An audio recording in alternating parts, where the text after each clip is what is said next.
This has got to be the craziest, dirtiest looking Walmart parking lot I've ever seen in my life. Look at this. Parked my car right here. There's nowhere else to park. And just look at garbage and trash all over the place. You got people that unboxed stuff and unloaded it, left it on the carts right in the middle of the parking lot right there. Just look at this. I think this is the same Walmart not too long ago. Some lady was dropping off her kids to transfer with her husband, and she actually shot the guy over there by that door. The car was parked right up front, and she shot her husband and killed him right here in the parking lot. Anyway, the rest of what I wanted to talk to you about on the electrolytes with Carnivore is the fact that somebody did bring this up earlier about uh, lab panels. Of course, lab panels should be done before anything else is even accredited, right? But you can't just walk into a doctor's office and get lab panels right now. And if you can look at stuff from a symptomatic basis and figure out what's going on with you, then do it. There's no reason to wait and go right for labs if you can treat something on a symptomatic basis right away. Because if you keep having the palpitations and conditions and you don't choose to make anything better, how are you supposed to? I mean, it wouldn't make much sense to wait all the way until you go to the doctor. If you know you're deficient in potassium and you know your symptoms are related to deficiency in potassium, then go ahead and supplement potassium a little bit at a time. And if your condition gets better, then it gets better. If it doesn't, it doesn't. So if adding sodium and potassium in is not making the condition better, then obviously you need to stop. But, you know, I was kind of, labs are critical, and labs are ultimately the 100% answer to anything. But if you're going to go get labs and you want to figure out what's going on with you, then you kind of need to have an idea on what you've been eating before you got to that point anyway. Because you may not know how to fix it, right? So my question to you is, make sure that you know your symptoms, and make sure that you question, how am I going to fix this? And maybe just do like 1/8 of a teaspoon of potassium, you know, no salt, new salt, Morton's light salt, and just pay attention to how you feel. I mean, if you adding a little bit of magnesium, some people have been doing the magnesium oil spray lately. Some people see a lot of benefit in that. Other people have been doing magnesium glycinate, and then people have their favorite things to do in certain things, and I don't understand. Like I used magnesium citrate for a long time because it helps me use the bathroom, like back when I was constipated on keto, and then I kind of kept using it. But the more and more I look into things, the more and more I'm starting to see that people don't even use magnesium citrate, even though, you know, when I had Dr. Berry on the group, I was talking to Dr. Berry about it, and I said, what do you recommend? And he said magnesium citrate. But when you actually look at the charts on magnesium citrate, it's one of the least used beneficial ones out of the whole thing, out of the whole group of magnesium. So now I'm starting to question whether or not even using magnesium. I went off magnesium about 2 weeks ago, and I've had no symptoms of being magnesium deficient at all. So I don't even take magnesium anymore, and I'm perfectly fine. So I have a hard time believing a lot of the stuff that we're told, to be honest with you. You know, when I first started Keto Connect was my first group, right? So when I'm in Keto Connect as my first group, they're talking about, hi Linda, they were talking about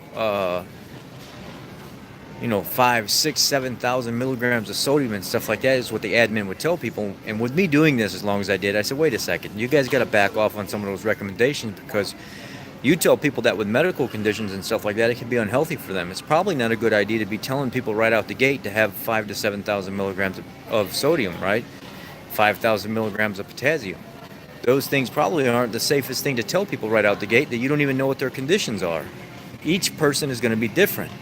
So this blanket statement of electrolyte recommendation to people that you don't even know is probably not a good idea to have on your keto group. and I was trying to help people and straighten things out, and they didn't like what I was saying. So one of the admins said, if you don't like what our recommendations is, you don't have to be here. So I just blocked him. I didn't even want to talk to him. I just blocked the guy. I said, I'm not even going to deal with some idiot like that. And there's different recommendations for everybody based on conditions, symptomatic charge, things of that nature. So you don't want to automatically just tell somebody eat 5,000 milligrams of sodium per day on top of what they're already getting through their food.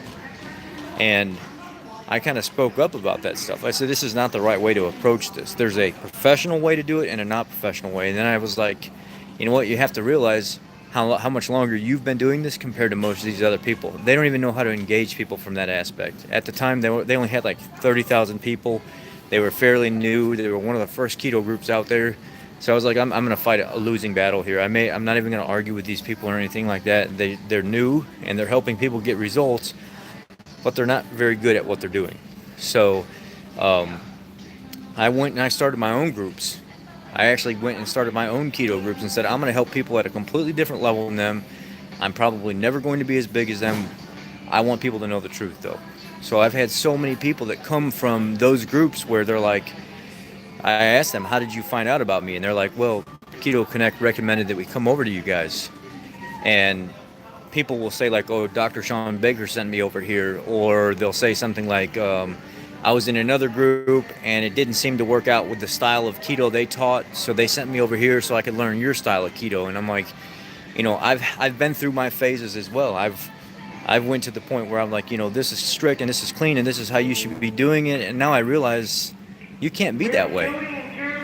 Your electrolytes are not going to be the same as my electrolytes because of what I do in my lifestyle, my body type, my blood type, my all that stuff, all that plays into it. So when I started realizing that, I was like, you got to kind of, talking to myself, I was like, dude, you got to kind of lay off on people like telling them, oh, you got to have the Dr. Berg recommendation of 4,700 milligrams per day. And you got to lay off on being, getting on people about dirty keto and clean keto and lazy keto. You just got to let people be the way they want to be and then just help them progress as they go. And then they automatically kind of gravitate towards that cleaner lifestyle anyway. But by being dogmatic and telling everybody needs the same amount of minerals and electrolytes and everything else, you're pushing them away.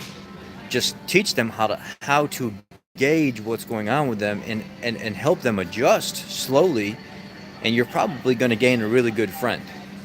And people stick around now that I've changed my approach. And there ain't no way I'd ever tell anybody that they need 4,700 milligrams of potassium now.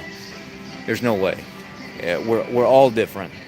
There's no solid recommendation for you and the next guy and the next guy. We have to adjust. But if you tell me you're having these symptoms, I can make a recommendation based off that. Now, Jessica did say lab panels are best, which that is correct. But I can't just walk into the clinic and say, I need labs right now and expect it to get done.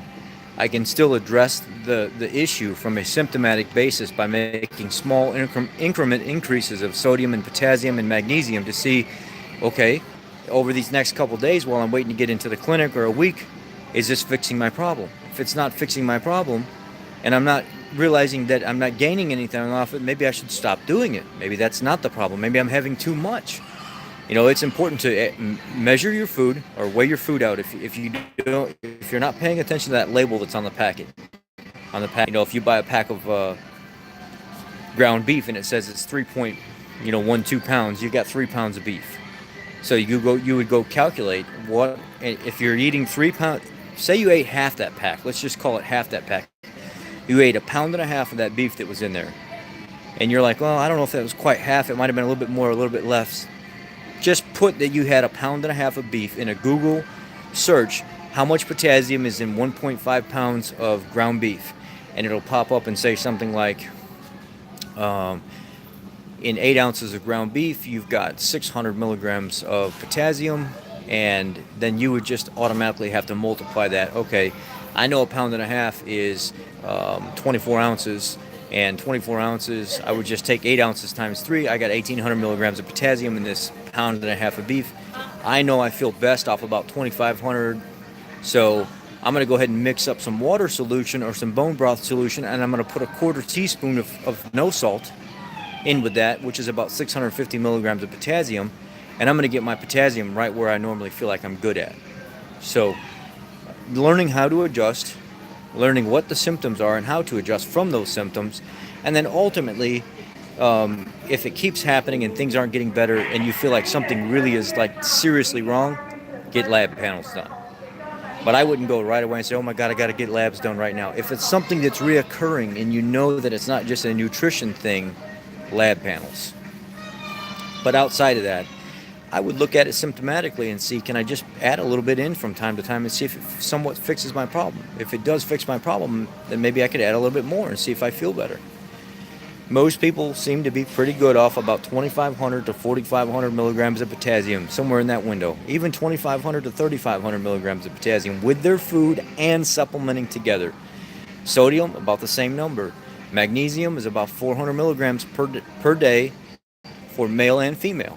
So, if you were pregnant, you might need a little bit more, but outside of that, that's the gist of it. Just don't overcomplicate it. But at the same time, realize on a carnivorous diet, if you don't eat a lot of meat, you're probably going to be super deficient in potassium. See, I eat between 3 to 5 pounds of meat per day. Right now, I've cut it back. I'm more in a caloric deficit, and I'm doing this 30 days, dirty keto or dirty carnivore stuff for 14 days to actually try it out and see what my results are. And I'm still not having problems. Even at, 1.5 pounds to 2 pounds of meat, I'm still not having any problems. So we'll see what happens. We'll gauge from there. But this is just to clear up some things on, how to engage, how much more electrolyte you need, and what you should be doing to step up to the process of possibly having to go get labs.